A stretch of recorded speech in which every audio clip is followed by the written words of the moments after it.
Welcome! Today, we're going to crack open a really interesting GCSE biology question that connects dog food, waste vegetables, and yep, the future of our planet. Let's break it down. It's a huge question, right? And ideas just like this are starting to pop up in exams more and more. So let's dive in and see how a big concept like this actually gets tested. What we're going to do is walk through question 07 from an official AQA paper, step by step. My goal is to show you exactly how to approach each part to make sure you get every single mark based on what the examiners are really looking for. All right, first up is a classic 2-mark question. This is all about testing your ability to take a food chain and visualize it in the right way. Okay, so let's really get into this one. The question gives us all the clues we need. Insects are fed on waste vegetables, and then dogs eat the insects. Our job?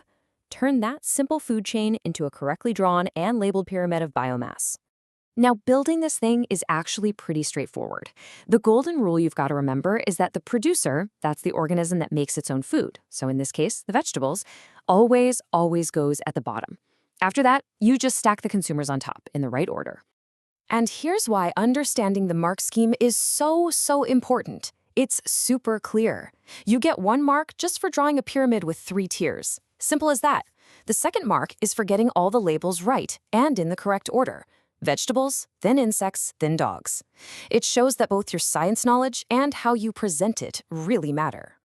Okay, moving on to the next part.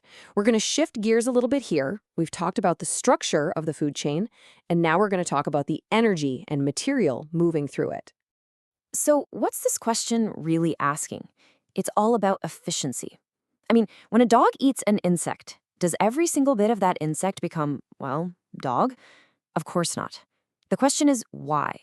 Where does all that lost biomass actually go? And this is what the mark scheme is looking for. You just need to pick any 2 of these to get full marks. Think about it. That dog is alive, right? It's breathing, that's respiration, and it releases carbon dioxide. It also, excretes waste like urea and its urine. And let's be real, not every single part of an insect is digestible, so some of it just passes out as feces. 100% transfer? Yeah, no way. It's just biologically impossible. And here we go, the grand finale of the question. This is where things get really interesting, because we're going to zoom all the way out from a dog eating an insect to a massive global issue, human food security. 4 marks. Whenever you see that, it should be a huge light bulb moment. It's telling you that a simple 1-line answer just isn't going to cut it. They are looking for a proper, logical argument, a chain of reasoning where each point clearly connects to the next one. And this is a perfect example of what a top-tier answer looks like. It's like building a story, right? Step 1, farming insects takes up way less land. Okay, so what? Well, step 2, that means there's more land free to grow crops for us. But wait, there's more. Step 3, fewer cows means less methane, which is a huge deal for global warming. And the final piece of the puzzle, step 4, less global warming means fewer floods and other climate disasters messing with our own food supply. See how it all links together? It's a complete logical chain. So, what's the big takeaway here? This whole question, which seemed to be just about dog food, is actually testing a bunch of core biology concepts all woven together. The thing to really get from this is just how connected everything in biology is.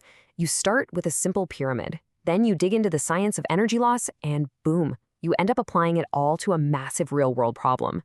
That's biology in a nutshell, really. So you see, learning how to break down a question like this is so much more than just prepping for an exam. You're learning to think like a scientist, to connect the tiny details to the huge picture. It makes you wonder, right? If insects can make dog food more sustainable, what's next? What else can they do? Really makes you think.